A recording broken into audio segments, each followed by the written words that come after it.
Hello student, आपका एवी educational academy में स्वागत है। तो आज से जो है, जैसे इसके पहले वाले लेक्चर को जो देखे होंगे उनको पता होगा कि हम जो है केमिस्ट्री को अर्थात क्लास 10th की रसायन विज्ञान को किस प्रकार से पढ़ेंगे।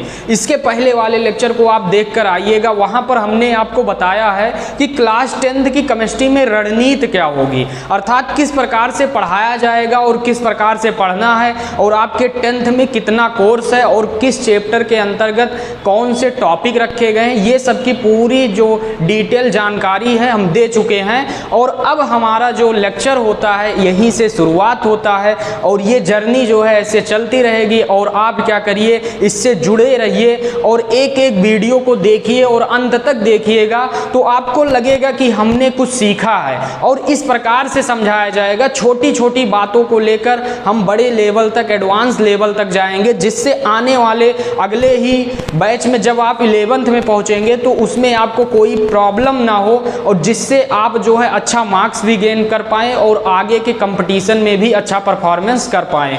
तो इसीलिए हमने यह एक प्रकार से प्लान बनाया है कि आपका कैसे कवर किया जाएगा, और आपको भी मेहनत करना है। हम तो अपना पूरा करेंगे बट आपको भी करना है, अर्थात नज़रें जो है स्क्रीन पर हमेशा क्या होनी चाहिए, गड़ी रहनी चाहिए। तो अब आइए, आज का पहला टॉपिक है, पहला चैप्टर हम लेकर आए हैं, और अंत तक वीडियो में बने रहिएगा और समझ में आएगा तो लाइक जरूर करिएगा और वीडियो को जरूर शेयर करिएगा। तो आइए समझिए दोस्तों क्या होगा। पहला चैप्टर हमारा है chemical reactions and equations. Chemical reactions, chemical का मतलब क्या होता है, रासायनिक, रिएक्शंस का मतलब अभिक्रिया, एंड इक्वेशन मतलब समीकरण। अर्थात हम इसमें बताएंगे कि रासायनिक अभिक्रियाएं क्या होती हैं और समीकरण क्या होता है। तो इसके बारे में हम अध्ययन करेंगे कि रासायनिक अभिक्रियाएं क्या होती है। तो अब इसमें हम रसायन के बारे में आप पढ़े होंगे, जानते होंगे कि केमिकल या केमिस्ट्री किसे कहते हैं, ये सब आपको पता होगा, तो उस पर हम नहीं बताते हैं। तो यहाँ आइए देखिए, केमिकल रिएक्शंस एंड इक्वेशन। तो अब इसमें हम आपको बता दें कि जैसे कोई द्रव्य है, द्रव्य का मतलब पदार्थ, अर्थात जो स्थान घेरता है उसी को हम क्या कहते हैं, पदार्थ कहते हैं या द्रव्य कहते हैं। अब जैसे ये आपका मार्कर हो गया, ये क्या है, स्थान घेरा कि नहीं, यहाँ रख दिए स्थान घेरा, इसमें कुछ ना कुछ क्या है, वेट है, तो यही क्या हो गया, द्रव्य हो गया। और आपको पता होगा द्रव्य के भी जैसे कितने प्रकार होते, टाइप्स होते, ये सब 9th में आपको पढ़ाया गया होगा। और अगर आपको कोई उसमें भी प्रॉब्लम होगा, बेसिक आपका कमजोर है, तो आप कमेंट करिएगा, हम उस पर अलग से जो है वीडियो प्रोवाइड करा देंगे। तो अब इसमें देखिए, हम इसको बताने से पहले दो बातें इसमें समझ लेते हैं कि जैसे इस जो ये वातावरण है, इसमें जो है दो प्रकार के प्रोसेस होते हैं। एक क्या होता है फिजिकल प्रोसेस, अर्थात भौतिक, एक क्या होता है भौतिक परिवर्तन, और एक क्या होता है रासायनिक परिवर्तन होता है। तो अब देखिए कैसे होता है। तो पहला हमारा आता है भौतिक परिवर्तन, भौतिक परिवर्तन। तो अब देखिए, भौतिक परिवर्तन का मतलब फिजिकल के बारे में हम बताएंगे। तो अब इसमें देखो, भौतिक परिवर्तन क्या होता है, तो कोई भी पदार्थ, जैसे आपका पदार्थ है, इसमें क्या हो, इस प्रकार से परिवर्तन हो कि इसकी भौतिक अवस्था,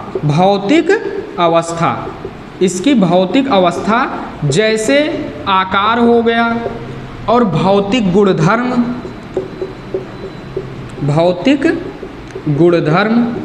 इसके अंतर्गत जैसे मान लीजिए आपका घनत्व तो आ गया, चालकता हो गया, ये सब आपका आ गया, अपवर्तनांक हो गया, ये सब क्या है, भौतिक गुणधर्म है। और इसमें आ सकता है भौतिक गुणधर्म आदि में क्या हो जाए, परिवर्तन हो जाए, अर्थात कोई पदार्थ की भौतिक अवस्था में क्या हो जाए, परिवर्तन हो जाए, कि उसका क्या बदल जाए, आकार बदल जाए। जैसे हम कोई वस्तु ले लें, उसका क्या कर दें, फेज, अवस्था बदल दें। अब जैसे बताइए आप, अगर जल को गर्म करते हैं, पहले जल किस में रहता है, जल की 3 अवस्थाओं में, तीनों अवस्थाओं में पाया जाता है। पहले अगर बर्फ है तो वो सॉलिड स्टेट में है, और जब सॉलिड स्टेट में है तो उसके बाद जब हम उसको ताप देते हैं, टेम्परेचर देते हैं, तो वही बर्फ क्या होता है, लिक्विड में बदल जाता है। तो अब लिक्विड में बदल गया तो उसके क्या हुआ, भौतिक स्वरूप में क्या हुआ, परिवर्तन हुआ। पहले ठोस में था, अर्थात क्या था, सॉलिड था, लेकिन अब क्या हो गया, लिक्विड हो गया। और इसको और ताप हम दे देंगे तो ये किस में बदल जाएगा, गैस में बदल जाएगा। तो ये आपको समझ में आया ना। तो अब डिफिनीशन अगर बताना हो कि भौतिक परिवर्तन क्या होता है तो आप यही बताइएगा कि पदार्थ की वह परिवर्तन, पदार्थ में होने वाला वह परिवर्तन जिसके फलस्वरूप पदार्थ के भौतिक अवस्था, जैसे आपका क्या हो गया, आकार हो गया, घनत्व हो गया, चालकता, इनमें क्या हो जाए, परिवर्तन हो जाए, लेकिन पदार्थ का रासायनिक संगठन या पदार्थ के द्रव्यमान में कोई परिवर्तन ना हो, उस परिवर्तन को हम क्या कहते हैं, भौतिक परिवर्तन कहते हैं। अर्थात जो पदार्थ होगा उसका रासायनिक संगठन नहीं बदलना चाहिए, जैसे आपका द्रव्यमान भी क्या होना चाहिए, नहीं बदलना चाहिए, उसी को हम क्या कह देते हैं, भौतिक परिवर्तन कह देते हैं। अब जैसे आपका आया बर्फ से जल का बनना, अब भौतिक परिवर्तन के अंतर्गत बर्फ का जल बनना, और इसके बाद जल वाष्प का बनना, इसके बाद आपका इसी में भौतिक परिवर्तन के अंतर्गत वाष्पन आ जाता है, और इसी में क्या आ जाता है, क्वथनांक आ जाता है या क्वथन क्रिया, और इसी में आपका क्या आ जाता है, गलन आ जाता है, और आपका क्या आ जाता है, हिमीकरण आ जाता है। तो ये सब जो परिवर्तन होते हैं ये क्या होते हैं, भौतिक परिवर्तन होते हैं। तो क्लियर हुआ ना भौतिक परिवर्तन क्या होगा। इसमें यही होगा कि भौतिक अवस्था बदल जाएगा, अर्थात फेज इनका बदल जाएगा, लेकिन जो रासायनिक संगठन है कि किस प्रकार से, देखते देखो पहले क्या था, बर्फ था, अब क्या हो गया, जल हो गया। तो जब बर्फ था, जल था, तो बर्फ जिस प्रकार से इसमें रासायनिक संगठन, केमिकल संगठन इसका होगा, उसी प्रकार से जल का भी होगा, ना कि बर्फ से और जल के व्यवहार में कोई डिफरेंस नहीं होगा। जैसे अब बताओ, बर्फ और जल के व्यवहार में कोई डिफरेंस हो जाएगा, नहीं होगा ना, या जल का वाष्प बन गया तो उसके रासायनिक संगठन में परिवर्तन नहीं हुआ, केवल उसके भौतिक परिवर्तन हुआ, तो इसी को हम क्या कह देंगे, भौतिक परिवर्तन। तो ये उदाहरण जानते रहिए और जानते रहिएगा कि जो भौतिक परिवर्तन होता है वो अस्थायी होता है। वो कैसा होता है, अस्थायी होता है। अब बात आया इसका मतलब क्या है, तो भौतिक परिवर्तन अस्थायी का मतलब ये है कि जैसे इसमें क्या होता है, अगर एक पदार्थ से दूसरा पदार्थ बना है तो पुनः हम दूसरे पदार्थ से पहले पदार्थ को बना सकते हैं। अर्थात ऐसा कह सकते हैं कि जिससे पहले एक पदार्थ हो उससे दूसरा पदार्थ बने, अगर दूसरे से पहला पुनः बन जाए तो वही क्या हो जाता, भौतिक परिवर्तन। जैसे आप बताओ, बर्फ से जल बना, बर्फ को क्या कर दीजिए, जैसे बर्फ लीजिए उसको धूप में रख दीजिए या ताप पाएगा, तुरंत जल बन जाएगा। लेकिन क्या हम जल से बर्फ नहीं बना पाएंगे, विचार करिए, बन जाएगा। फ्रीज किस लिए, सबके घर में क्या होगी, फ्रीज तो होगी ही ना। जल को रख देते हैं, जल क्या है, लिक्विड अवस्था में है, लेकिन जब फ्रीज में रख देते हैं तो वही क्या हो जाता है, ठोस अवस्था में, अर्थात बर्फ बन जाता है। इसी प्रकार आप खाना जो भी बनाते होंगे तो वो जानते होंगे कि जैसे चावल अगर पक रहा है तो उसके ऊपर जो तस्तरी रखी रहती है, तो उसमें देखिए कि पहले जब चावल से भाप निकलता है वाष्प अवस्था में, गैस के रूप में, लेकिन अगर उसके ऊपर रखा गया है तो वही वाष्प क्या होता है, जल के रूप में, बूंदों के रूप में टपक कर नीचे गिर जाता है। अब ऐसा क्यों हुआ, तो वहाँ संघनन क्रिया होता है, कंडेंसेशन क्रिया होता है। तो ये सब क्या है, भौतिक परिवर्तन हुआ, कि उसमें रासायनिक परिवर्तन ऐसे नहीं हो गया कि एक पदार्थ से दूसरा पदार्थ बन जाए और उससे हम दूसरे से पुनः पहला न प्राप्त हो कर पाए। तो आपको क्लियर हो गया होगा कि भौतिक परिवर्तन क्या होता है। तो विश्वास है कि ये टॉपिक जो है क्लियर हो गया होगा। अब हम आते हैं रासायनिक परिवर्तन पर। तो इतना क्या करिए, देखिए हम इसमें जो है परिभाषा आपको नहीं लिखवा रहे हैं, केवल हम कॉन्सेप्ट समझा रहे हैं किस प्रकार से होगा।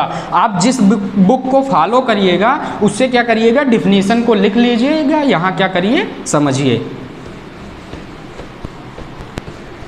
अब आपका दूसरा आता है रासायनिक परिवर्तन। दूसरा क्या आता है, रासायनिक परिवर्तन।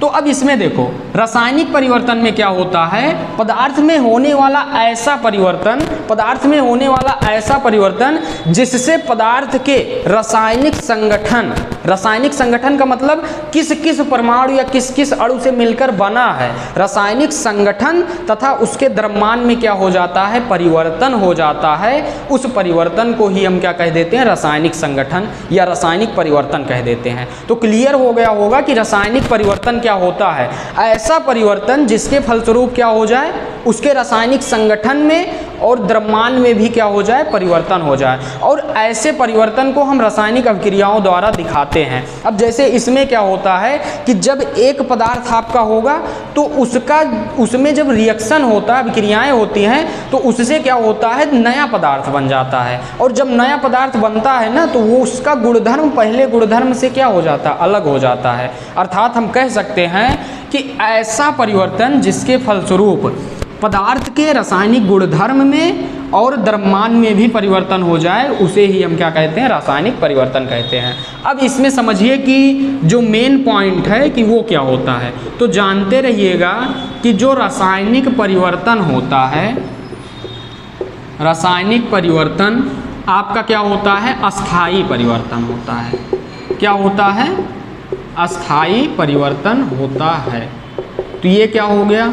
अब इसका मतलब बताइए क्या है। जैसे आप पूछिए सर इसका मतलब क्या, तो अब जानते रहिएगा कि अस्थायी परिवर्तन का मतलब कि अगर पदार्थ, जैसे एक पदार्थ है वो दूसरे पदार्थ में कन्वर्ट हो गया तो हमेशा हमेशा के लिए वही रहेगा। अब जैसे बताओ, खाना, जैसे भोजन का पकाना या भोजन का पचना, ये सब क्या है आपका, या दूध से दही का बनना, मोमबत्ती का जलना, ये सब क्या है आपका, रासायनिक परिवर्तन है।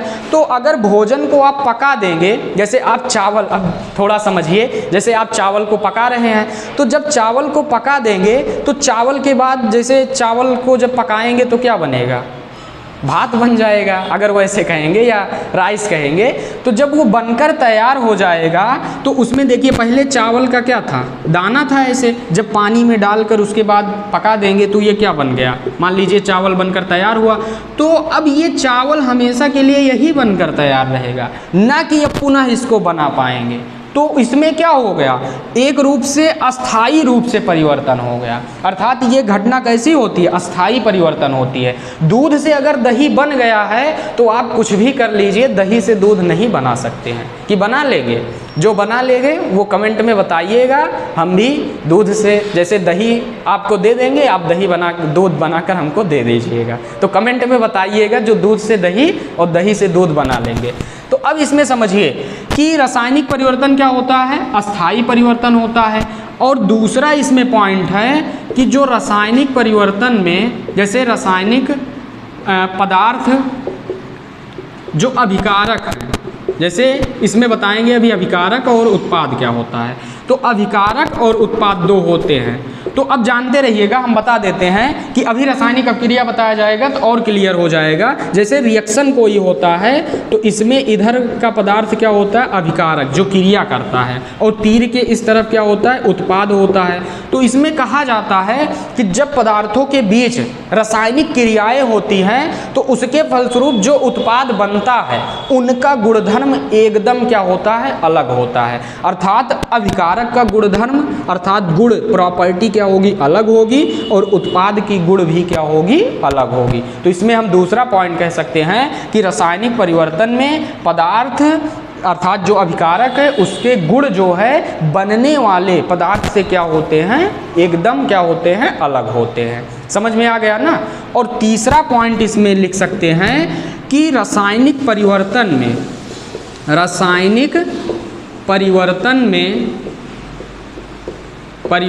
में अभिकारक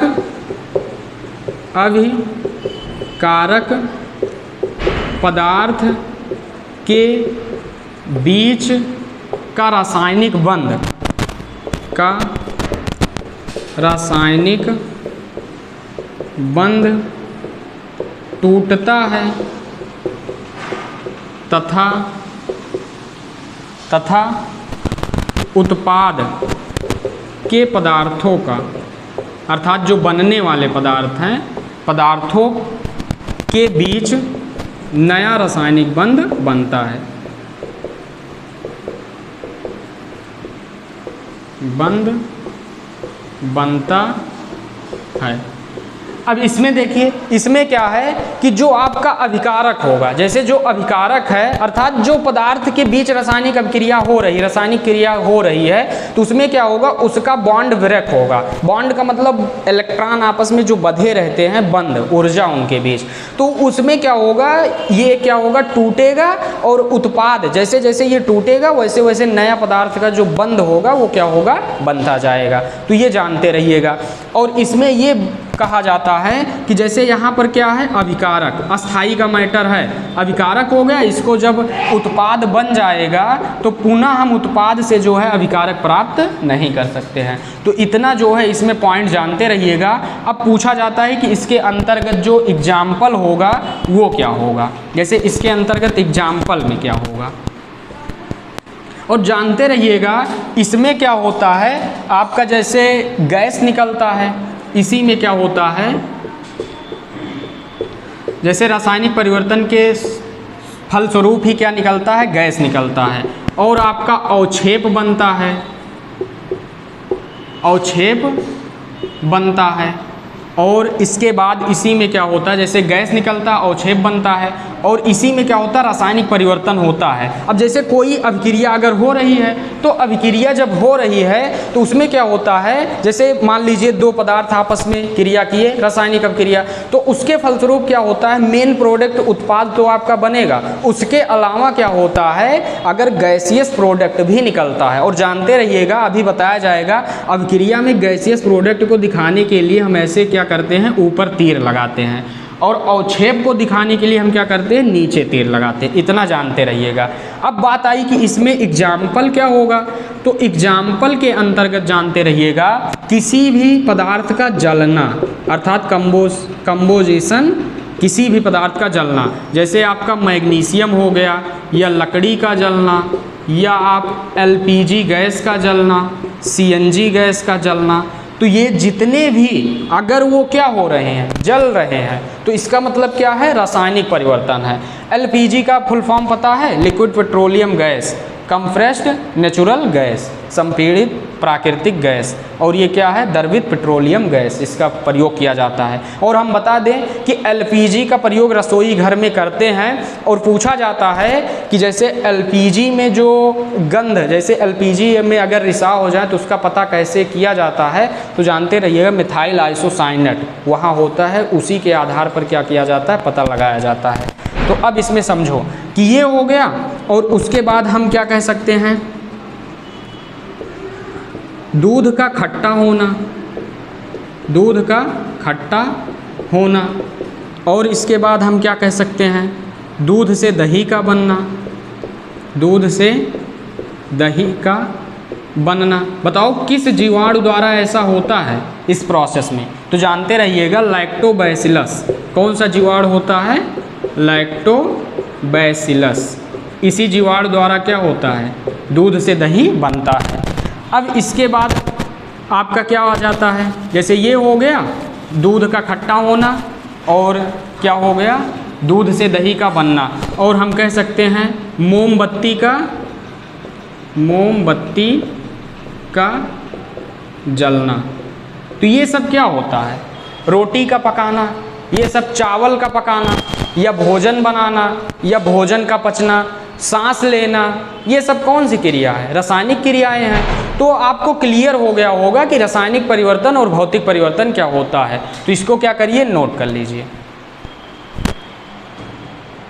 अब इसमें देखिए, अगला हमारा टॉपिक है रासायनिक अभिक्रिया क्या होता है, केमिकल रिएक्शन क्या होता है। तो इसमें जानते रहिएगा कि रासायनिक अभिक्रिया का मतलब होता है कि जब एक या दो से अधिक, जैसे दो या दो से अधिक पदार्थ या एक भी पदार्थ होगा, आपस में अभिक्रिया करके, अर्थात कह सकते हैं कि उनके बीच क्या हो, एक्शन हो अर्थात क्रिया हो, तो उसके फलस्वरूप क्या हो जाए, नए पदार्थ बन जाए। अर्थात हम कह सकते हैं कि एक पदार्थ से क्या हो जाए, नया पदार्थ या दूसरा पदार्थ बन जाए। तो इस प्रकार की क्रिया को ही हम क्या कहते हैं, रासायनिक अभिक्रिया अभिक्रिया कहते हैं। हम कह सकते हैं कि ऐसी अभिक्रिया जिसके फलस्वरूप किसी पदार्थ के रासायनिक गुणधर्म में क्या हो जाए, परिवर्तन हो जाए, कि उसका केमिकल प्रॉपर्टीज पहले क्या था और इसके बाद रिएक्शन होने के बाद क्या हो जाए, केमिकल प्रॉपर्टीज बदल जाए, उसी को हम क्या कह देते हैं, केमिकल रिएक्शन कह देते हैं। अब जैसे समझिए, मान लीजिए पहले क्या था, कार्बन था, यहाँ पर क्या है, ये आपका कार्बन हो गया, और कार्बन को जब हम जला देते हैं, जैसे कार्बन के भी क्या होते हैं, अपर रूप होते हैं, हीरा होता है और ग्रेफाइट होता है, या कार्बन आपका हो गया जैसे कोयला हो गया, तो कोयले को हम क्या करते हैं, जलाते हैं, तो कोयले में सबसे अधिक कार्बन पाया जाता है। तो जब हम कार्बन को वायु की उपस्थिति में जलाते हैं, किसी भी पदार्थ को अगर जलाना है तो उसके लिए क्या आवश्यकता होगी, वायु की उपस्थिति। वायु की अनुपस्थिति में कोई चीज़, वायु की अनुपस्थिति में जल देगी नहीं कोई चीज़। तो अब देखो, जब हम कार्बन का O2 अर्थात ऑक्सीजन से क्या करते हैं, इसके उपस्थिति में गर्म करते हैं या जलाते हैं इसको, तो यहाँ से हमारा क्या बनता है, कार्बन डाइऑक्साइड CO2 गैस बनता है। तो अब इसमें देखो, कार्बन यहाँ पर क्या था, सॉलिड था, ठोस, और ऑक्सीजन क्या था, गैस था, और यहाँ पर CO2 क्या हो गया, गैस हो गया।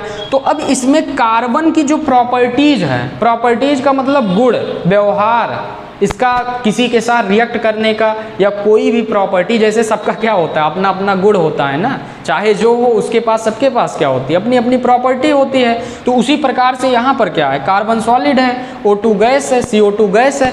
तो अब इसमें जब कार्बन और O2 आपस में एक्शन किए, पहले एक्शन तब रिएक्शन हुआ, तो जब इन आपस में मिल गए तो यहाँ पर क्या बना लिए, कार्बन डाइऑक्साइड। तो इसका व्यवहार इन दोनों के व्यवहार से अब क्या हो गया, अलग हो गया, क्योंकि आप जानते हैं ऑक्सीजन प्राण के लिए क्या होता है, एक प्राणदायक होता है। ऑक्सीजन को हम क्या कहते हैं, प्राणवायु कहते हैं, लेकिन कार्बन डाइऑक्साइड क्या होता है, प्राण विनाशक कह सकते हैं, अर्थात ये क्या करता, प्रदूषण कर रहा है। तो एक तरफ ऑक्सीजन प्राणवायु का काम किया और CO2 क्या कर रहा है, प्रदूषण ला रहा है। तो इन दोनों के प्रॉपर्टी में डिफरेंस हुआ कि नहीं, डिफरेंस हुआ ना।